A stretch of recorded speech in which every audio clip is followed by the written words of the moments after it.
Court में जाके हम लोग को ऑर्डर लाना पड़ता है। शायद हिंदुस्तान में कोई नहीं ऐसा स्टेट है जहां पर ऐसा चीज होता है।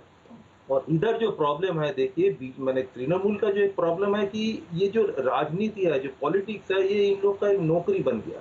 मतलब ये नौकरी करते करते, जैसा नौकरी में आदमी जैसा पैसा कमाता है ना, ये जो अम्फान से, जो चाल से, राशन से, ये जो सिंडिकेट से, काट मनी से, ये पैसा ये लोग को मिलता है। ये लोग को एक नौकरी जैसा हो गया। इन लोग को अभी जहन में आ रहा है कि आने वाले जो टाइम है, इसमें हम लोग 2021 के चुनाव हार भी सकते हैं।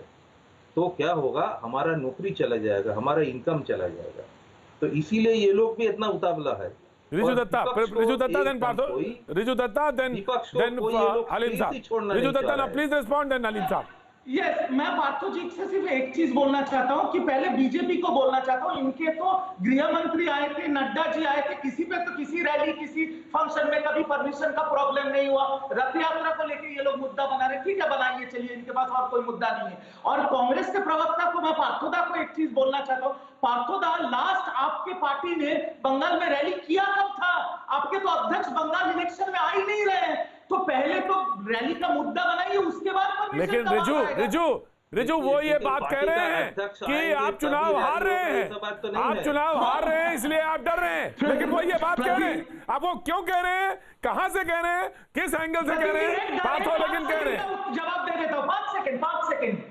ये जो बीजेपी, सीपीएम और कांग्रेस और जो नाजिया जी है, इन सबको मैं एक ही चीज कहना चाहता हूं, जो ममता बनर्जी को डायरेक्टली अटैक करते हैं, आप लोग अटैक करते रहिए, क्योंकि आपके जैसे ऐसे हजारों मशहूर हो गए हैं ममता बनर्जी को बदनाम करते हैं। तो ममता बनर्जी का नाम भी नहीं लिया उन्होंने, तो ममता बनर्जी का सही है था, आपने पार्थो ने नाम नहीं लिया, लेकिन ये जरूर कहा आपसे कि आप चुनाव हार रहे हैं, इसलिए आप कहीं ना कहीं डरे। हलीम साहब। हाँ, तो हम तो बोल रहे हैं कि टीएमसी हार रहा है, हम तो टीएमसी हार रहा है, यही मैंने कहा, यही कहा, टीएमसी हार रहा है, इसलिए आप परेशान हैं, इसलिए उन्होंने बात कही। जी हलीम, आपके पास नहीं, कोई बात नहीं।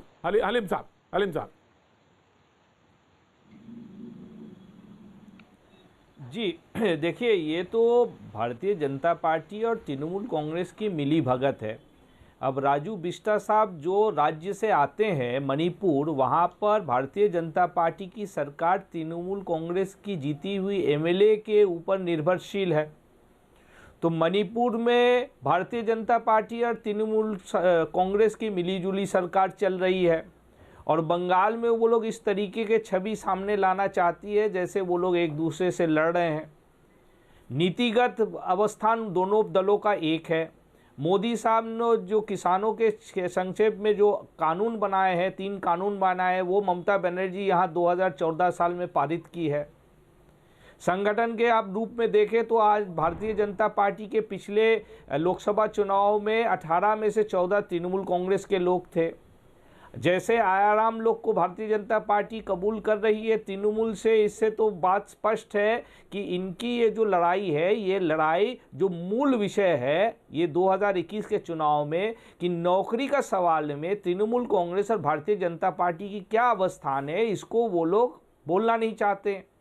केंद्र में नरेंद्र मोदी साहब ने port, rail, bank, post office वगैरह में जो नौकरी मिलने की बात थी हमारे नौजवानों को, हमारे युवा युवतियों को, मोदी साहब जवाब नहीं दे रहे हैं। उनका 6 साल का जो काम है उसका ब्यौरा बंगाल के आवाम के सामने हाजिर नहीं करना चाह रही है, और ममता बनर्जी पिछले 10 साल का जो काम है उसका ब्यौरा नहीं देना चाहती। आपने तो 34 सालों और ये जो साजिश है, ये साजिश में वो लोग एक जगह खड़े हैं कि वो लोग अपना जो चिट्ठा है वो चिट्ठा को नहीं खोलना चाहती। तो ये बात स्पष्ट है कि 2021 के चुनाव से पहले तृणमूल कांग्रेस और भारतीय जनता पार्टी इस तरीके से हाजिर होना चाह रहे हैं लड़ाई के मैदान में, जहां सकारात्मक मुद्दे हैं उस पर चर्चा नहीं हो, और इन मुद्दों को किस तरीके से घुमाया जाए उसे घुमा फिरा करके ऐसे एक संघर्ष का वातावरण तैयार करे जिससे बुनियादी रूप से बंगाल के आवाम का कोई भी लगाव नहीं है, उसमें जुड़ा हुआ नहीं। राजू बिस्ता साहब, मैं आ रहा हूं। पूछ लीजिए शिक्षा का क्षेत्र में नरेंद्र मोदी साहब या भारतीय जनता पार्टी क्या करेगी। आज हलीम साहब, पश्चिम मैं आपको एक बंगाल जवाब के दे दूं, स्कूल प्रदीप जी, थोड़ा कॉलेजों इजाजत में बिल्कुल दे शिक्षक दीजिए। और शिक्षिकाओं का नियोग नहीं हुआ हलीम पिछले साहब, 10 साल में। भारतीय जनता हलीम पार्टी साहब, की क्या अवस्था डॉक्टर है? हलीम, डॉक्टर तृणमूल हलीम, मैं कांग्रेस ने आपका पिछले 10 साल बहुत तक व्यक्तिगत क्यों तौर नियोग पे आपका करने का मैं काम बहुत पूरा नहीं इज्जत कर करता सकी? हूं, क्योंकि आप एक सोशल एक्टिविस्ट भी हैं हलीम साहब। बट मेरा सिर्फ 2 सवाल है आपसे। पहला सवाल ये तो है कि